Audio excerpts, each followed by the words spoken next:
اعوذ باللہ من الشیطان الرجیم بسم اللہ الرحمن الرحیم اذا السماء انشقت وأذنت لربها وحقت وإذا الأرض مدت وألقت ما فيها وتخلت وأذنت لربها وحقت۔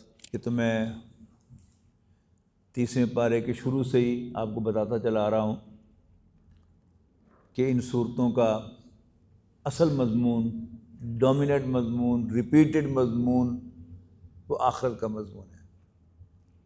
مختلف اینگل سے آخرت ہی کو موضوع بنایا جاتا ہے اور آخرت ہی کو ثابت کرنے اور اس سے ڈرانے کا کام کیا جاتا ہے۔ یہی معاملہ آپ کو اس صورت میں بھی نظر آئے گا۔ فرمایا اذا السماء انشقت، جب آسمان پھٹ جائے گا۔ اب آسمان ہے کیا چیز، we have no idea at all, لیکن نظر آ رہا ہے ہمیں، قرآن مجید یہ بتا رہا ہے کہ وہ پھٹ جائے گا۔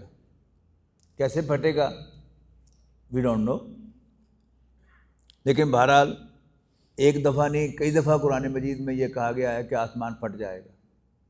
کہیں کہا اس میں دروازے ہو جائیں گے، اس میں راستے بن جائیں گے۔ اذا السماء انشقت، جب آسمان پھٹ جائے گا، وَأَذِنَتْ لِرَبِّهَا وَحُقَّتْ، اذن کہتے ہیں کان کو، کان لگا کر سننا، یعنی منتظر رہنا آرڈرز کے، یہ نا جیسچر جو میں آپ کو دکھا رہا ہوں، جو بھی اس طرح آرڈر کا منتظر ہوتا ہے وہ پھر اس کی کمپلائنس بھی امیڈیٹلی کرتا ہے۔ وَأَذِنَتْ لِرَبِّهَا وَحُقَّتْ، اور وہ اپنے رب کے حکم کی پیروی کرے گا،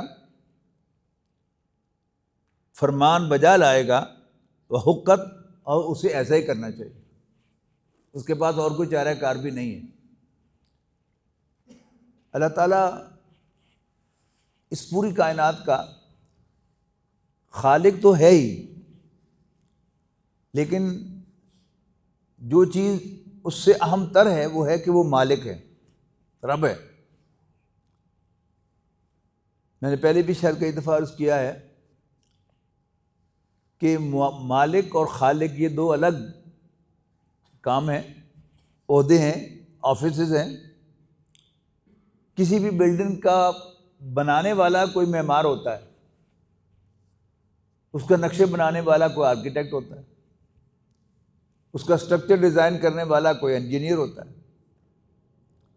لیکن یہ سب جو ہیں جب وہ بلڈنگ بن جاتی ہے اور مالک مکان ان کو پیمنٹ کر کے فارغ کر دیتا ہے، اب ان کا اس بلڈنگ کے ساتھ کوئی تعلق نہیں رہتا۔ بلا شبہ اللہ تعالیٰ خالق بھی ہے، لیکن خالق سمجھ کر یہ سمجھنا کہ اب اس کا اس کائنات سے ہم سے کوئی تعلق نہیں ہے، یہ ہے وہ باریک واردات کہ جو ڈالی جاتی ہے اللہ تعالیٰ کو خالق بتا کر، سمجھا کر کہ وہ خالق ہے۔ اس سے اہم تر بات کیا ہے، وہ مالک ہے۔ اس لیے کہ کسی بھی بلڈنگ کا مالک جب چاہے اس بلڈنگ کو ڈیمولش کر دے، جب چاہے اس میں آلٹریشن کر دے۔ نہ آرکیٹیکٹ آ کے پوچھ سکتا ہے، نہ بلڈر، اور نہ ہی انجینئر کہ جی یہ میں نے نقشہ بنایا تھا اور میں نے کھڑی کی تھی، آپ نے کیسے گرا دی، آپ نے کیسے آلٹریشن کر دی۔ اس لیے کہ ان کا اب بلڈنگ کے ساتھ کوئی تعلق نہیں ہوتا۔ بلڈنگ کے ساتھ تعلق کس کا ہے؟ مالک کا، وہ جب چاہے گرا دے۔ تو آسمان ہمیں بہت بڑا نظر آتا ہے، تا حد نظر، لیکن اسے اللہ نے پیدا کیا اور اللہ تعالیٰ ہی اس کا مالک ہے۔ جب چاہے اس کا وجود ہی ختم کر دے، جب چاہے اس میں شگاف ڈال دے، جب چاہے اس میں دروازے بنا دے، یہ سب اس کا اختیار ہے۔ تو لہٰذا اس کو کہا گیا ہے وَأَذِنَتْ لِرَبِّهَا، وہ اپنے رب کی بات پر کان لگائے ہوئے ہے، وحقت، اور اسے ایسا ہی کرنا چاہیے۔ یہاں جو لفظ ہے نا لربھا، اپنے رب کی، اس پر فوکس کریں تو پھر یہ بات واضح ہو جاتی ہے۔ وَإِذَا الْأَرْضُ مُدَّتْ، اور زمین بھی اسٹریچ کر دی جائے گی، پھیلا دی جائے گی، اور جب زمین پھیلا دی جائے گی، وَأَلْقَتْ مَا فِيهَا وَتَخَلَّتْ، اور جو کچھ اس کے اندر ہے نکال باہر کرے گی اور خالی ہو جائے گی۔ یہی بات سورۃ زلزال میں بھی آئی ہے، ہم یاد بھی ہے ہم سب کو وہ سورت کہ اذا زلزلت الارض زلزالها واخرجت الارض اثقالها، اور زمین اپنے سارے بوجھ نکال باہر کرے گی۔ یہاں بھی وہی بات ہے کہ زمین اسٹریچ کر دی جائے گی اور وہ نکال باہر کرے گی سارے خزانے، وتخلت، اور خالی ہو جائے گی۔ اچھا، اب یہ جو یہاں پر کہا گیا ہے، بنیادی طور پر تو مضمون چل رہا ہے یہاں پر کہ انسان جو زمین کے اندر دفن ہو جاتے ہیں ون وے اور دی ادر۔ یہ ون وے اور دی ادر میں کیوں کہہ رہا ہوں کہ مسلمان، عیسائی اور یہودی تو اپنے مردوں کو دفن کرتے ہیں، لیکن ہندو اپنے مردوں کو جلا کر اس راکھ کو سمندر میں ڈال دیتے ہیں، وہ بھی زمین ہی میں گئی۔ پھر کوئی ہوائی حادثے میں یا کسی بم دھماکے میں اس کے جسم جو ہیں وہ ٹکڑے ٹکڑے ہو کر پھیل جاتے ہیں، پھر بھی کہاں جاتے ہیں؟ اسی زمین کے اوپر ہوتے ہیں، مٹی میں مل جاتے ہیں۔ تو زمین اپنے سارے خزانے نکال باہر کرے گی، نہ صرف انسان بلکہ زمین کے اندر جو اور خزانے ہیں، معدنیات ہیں، وہ سب بھی نکال کر باہر کرے گی، وہ بالکل اسٹریچ کر دی جائے گی۔ یعنی اس وقت کیا ہے، زمین پھولی ہوئی ہے، اس کے اندر کہیں تیل پڑا ہے، کہیں ڈیزل پڑا ہے، کہیں گیس پڑی ہے، کہیں سونا پڑا ہے، کہیں کوئی اور دھات پڑی ہے، لیکن وہ سب کچھ زمین نکال باہر کرے گی اور خالی ہو جائے گی۔ پھر وہی فرمایا وَأَذْنَتْ لِرَبِّهَا وَحُقَّتْ، اور زمین بھی اپنے رب کی حکم پر کان لگائے ہوئے ہے، اور حقت اسے ایسے ہی کرنا چاہیے۔ اس کائنات میں جتنی بھی چیزیں اللہ نے پیدا کی ہیں سوائے انسان کے، وہ کیا ہیں؟ وہ تو اپنے رب کی منتظر ہیں۔ جو ہی ان کا رب انہیں کوئی حکم دیتا ہے وہ فوراً بجا لاتی ہیں، ریزسٹ نہیں کرتی۔ انسان کو اللہ نے اختیار دیا ہے کہ وہ چاہے تو اللہ کو رسپونڈ کرے اور چاہے تو بات سننے سے بھی انکار کر دے، چاہے تو اللہ کو اپنا رب مان لے، چاہے تو اللہ کو اپنا رب نہ مانے، اور نیچے اتریں تو اللہ تعالیٰ کو خالق بھی تسلیم نہ کرے اور اس کائنات کو ایک آٹومیٹک پروسیس حادثاتی عمل قرار دے دے کہ 100 سے زیادہ ایلیمنٹس جو تھے وہ ہمیشہ سے موجود تھے، 2 ایلیمنٹس ملے تو کوئی تیسری چیز بن گئی، پھر چوتھی چیز شامل ہوئی تو ایک اور چیز بن گئی، پھر ان میں سے کوئی کٹ گیا، پھر کوئی ایک اور شکل بن گئی۔ خود بخود یہ عمل ہو رہا ہے۔ یہ کیا ہے؟ یہ اللہ تعالیٰ کی ذات کا انکار ہے۔ لیکن یہ انسان کو اختیار ہے، کسی حیوان کو بھی اختیار نہیں، اور سورج اور چاند وہ تو خیر ویسے ہی زندہ بھی نہیں ہیں، ان کو کیا اختیار ہو سکتا ہے؟ تو اذنت لربها وحقت، زمین بھی اپنے رب کے حکم پر کان لگائے ہوئے ہے اور اسے ایسا ہی کرنا چاہیے۔ یا ایھا الانسان، اے انسان، انک کادح الی ربک کدحا فملاقہ،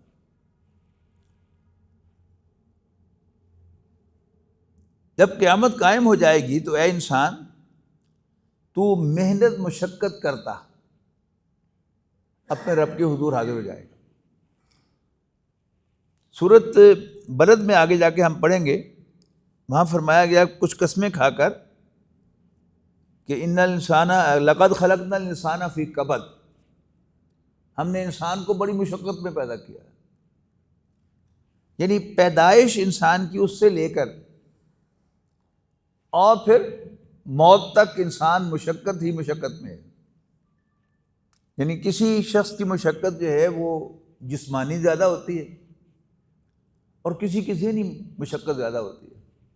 یعنی ایک شخص جو مزدور ہے وہ جسمانی مشقت کر رہا ہے، اس کے مقابلے میں کوئی شخص جو دفتر کے اندر بیٹھا ہے قلم چلا رہا ہے وہ ذہنی مشقت کر رہا ہے. پھر جو شخص جو ہے وہ مینیج کر رہا ہے کسی چیز کو، مینجمنٹ کوئی آسان کام تو نہیں ہے. 100 قسم کی پرابلم جو ہیں ان کو آپ مینیج کرتے ہیں تو وہ بھی ایک مشقت ہے. پھر کوئی بہت امیر آدمی ہے جس کو اپنے معاش کے لیے تو کوئی جدوجہد نہیں کرنی پڑتی، لیکن اس کے باوجود ذہنی جو مشقت ہے اس کا وہ بھی شکار ہوتا ہے. اور ہمارا اب سوشل میڈیا جو ہے وہ کافی ایکٹیو ہے، اور پھر انٹرنیٹ ہے. اگر آپ وہاں جا دیکھیں تو جو کھاتے پیتے لوگ ہیں وہ زیادہ ذہنی مشقت کا شکار ہیں، ٹینشن میں مبتلا ہیں، اور وہیں جو ہے وہ پیچ و تاب کھاتے رہتے ہیں اگر جسمانی طور پر وہ کسی مشقت کا سامنا نہیں کرنے پڑتے. اس دنیا میں تو جو مشقت ہے ہی ہے،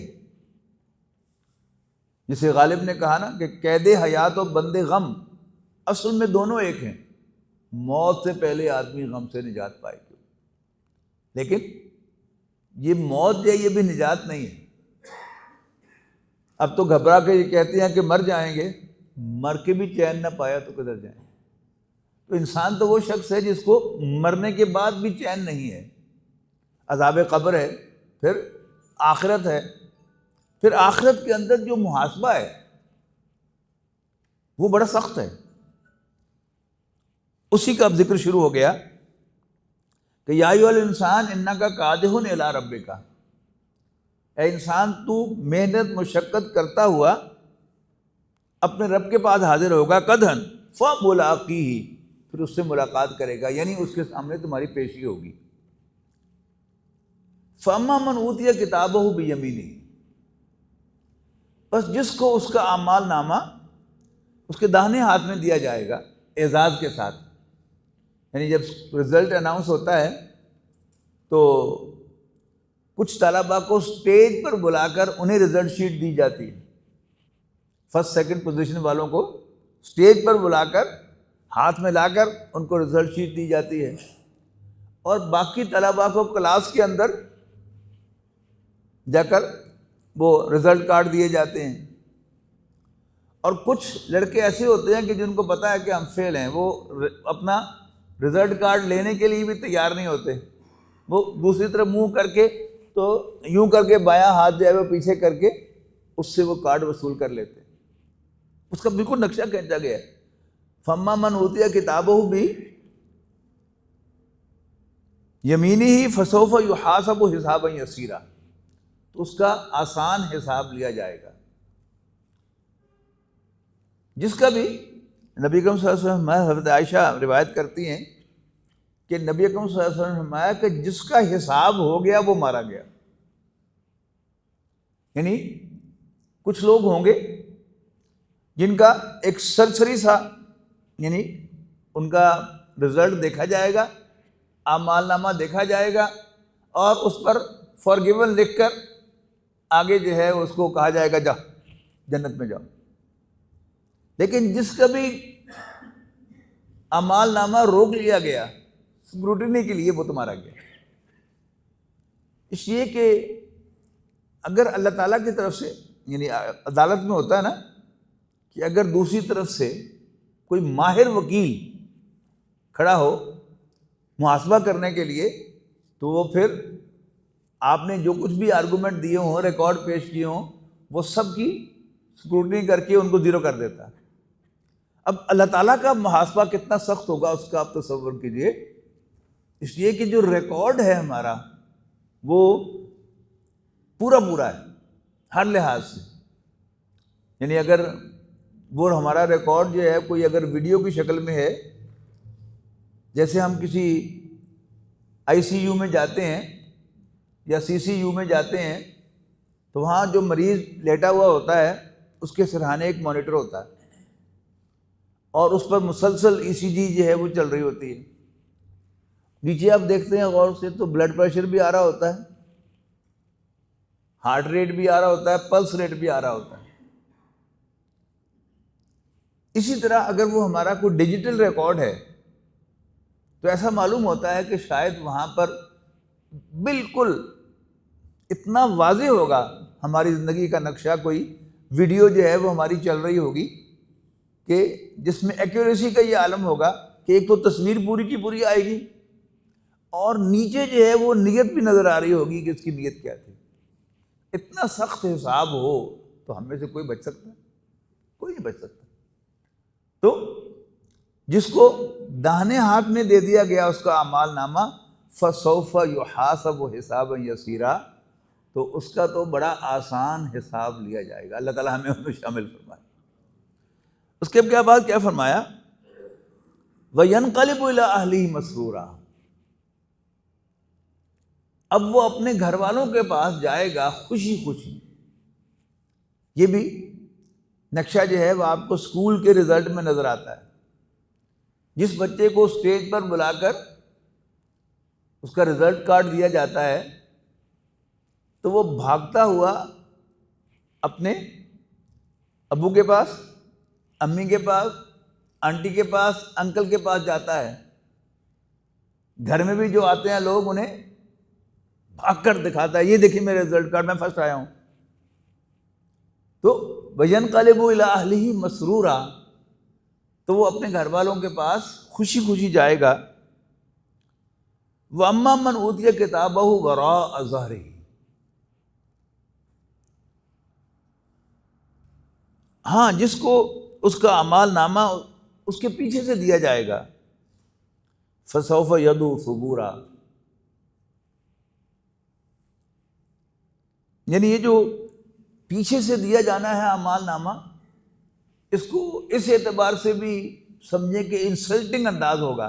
ایک تو ہے نا کہ وہ خود ہی یوں کر کے پکڑے، دوسرا کیا ہے کہ کسی کو پیچھے سے پکڑائے، لے پھاڑے۔ اب یہ کیا ہے؟ انسلٹنگ انداز۔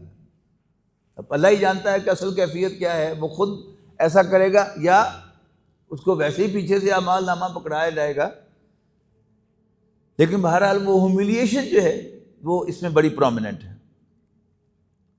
فَسَوْفَ يَدْعُو ثُبُورًا، تو وہ موت کو پکارے گا۔ وَيَصْلَىٰ سَعِيرًا، اور جہنم میں داخل کیا جائے گا۔ إِنَّهُ كَانَ فِي أَهْلِهِ مَسْرُورًا۔ جب اس میں یہ کمپیریزن دیکھیے گا، پہلے ہم نے پڑھا، نیچے لائیں گے اس کو ذرا جی، فَأَمَّا مَنْ أُوتِيَ كِتَابَهُ بِيَمِينِهِ فَسَوْفَ يُحَاسَبُ حِسَابًا يَسِيرًا وَيَنْقَلِبُ إِلَىٰ أَهْلِهِ مَسْرُورًا، یعنی یہاں مسرورہ جو ہے وہ اس دن کا ہے کہ جس کے دانے ہاتھ میں اعمال نامہ دیا جائے گا، وہ اب اپنے گھر والوں کے پاس خوشی خوشی جائے گا، ان کو دکھاتے ہوئے کہ جی میں پاس ہو گیا، میں فرسٹ آ گیا۔ اچھا، دوسرا جو ہے جس کو اعمال نامہ اس کے پیچھے سے پکڑایا جائے گا، اس کی وضاحت کیا فرمائی کہ پہلی بات تو یہ کہی کہ وہ موت کو پکارے گا لیکن ڈال دیا جائے گا جہنم میں۔ اِنَّهُ كَانَ فِي أَهْلِهِ مَسْرُورًا، یقیناً یہ اپنے اہل و عیال کے ساتھ بڑا مست تھا، خوشی خوشی، کوئی پرابلم بھی نہیں تھی۔ جب انسان اس سٹیج پر پہنچ جاتا ہے کہ اس کو کوئی فکر باقی نہ رہے، معاشی اعتبار سے کوئی فکر باقی نہ رہے، تو پھر اس میں بغاوت پیدا ہوتی ہے۔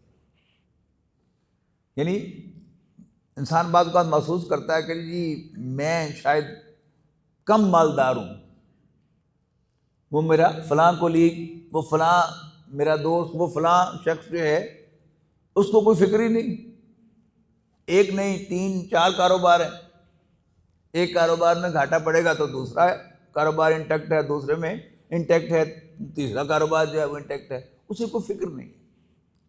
اور بیوی بچے کوئی مطالبہ کریں تو کسی مطالبے پر وہ نو نہیں کہتا، کیوں؟ اس کے پاس وسائل ہیں، لہذا اسے فکر نہیں ہے، وہ دنیا میں مسرور ہے۔ لیکن جو کامیاب ہوگا قیامت کے دن، وہ دنیا میں تو مشقت کر رہا تھا لیکن وہاں کیا ہوگا؟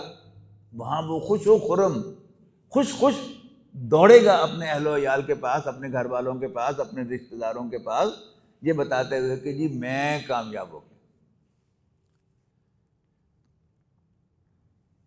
انہو کان فی اہلہ مسرورا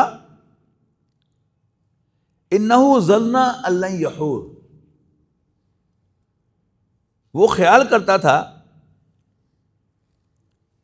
کہ وہ اللہ تعالیٰ کی طرف پھر کر کبھی نہیں جائے گا، یعنی آخرت سے غافل تھا۔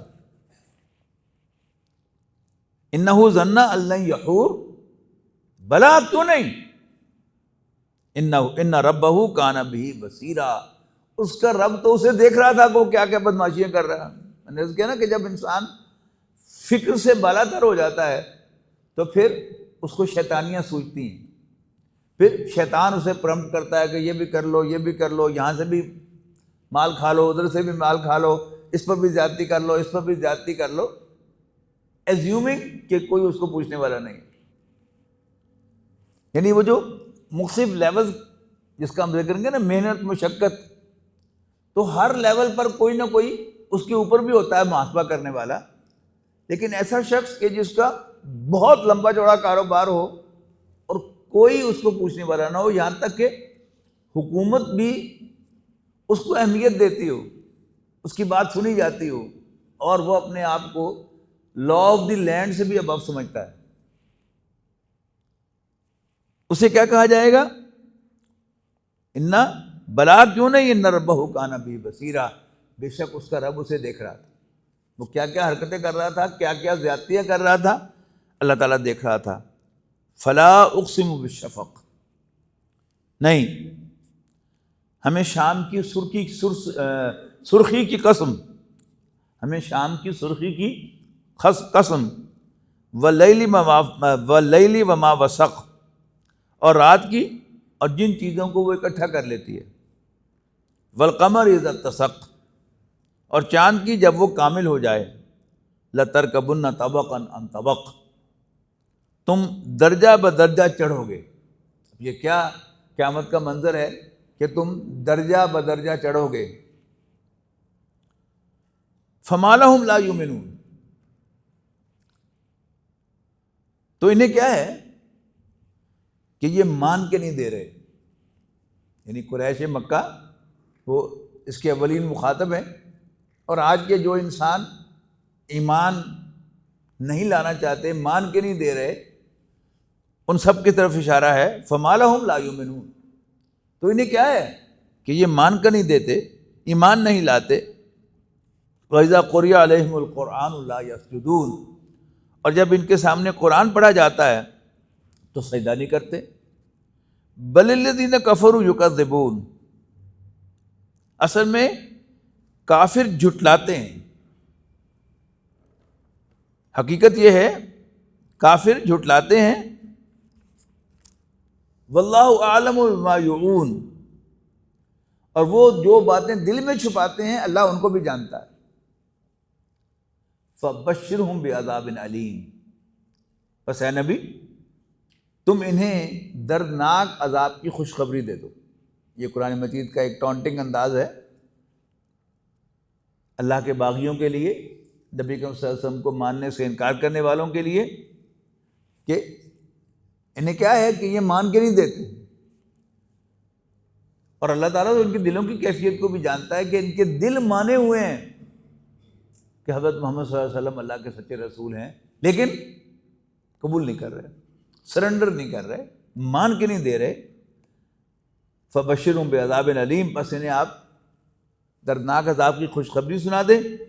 الا الذین آمنوا وعملوا الصالحات، سوائے ان کے جو ایمان لائیں اور نیک عمل کریں۔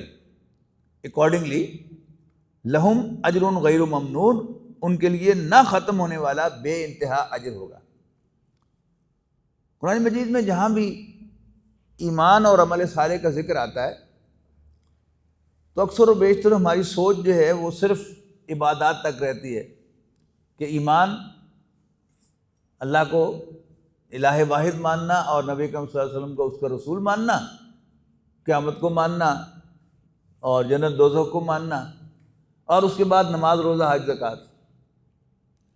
نیک عمل میں سب کچھ آتا ہے، عبادات اور معاملات اور انسانی ہمدردی۔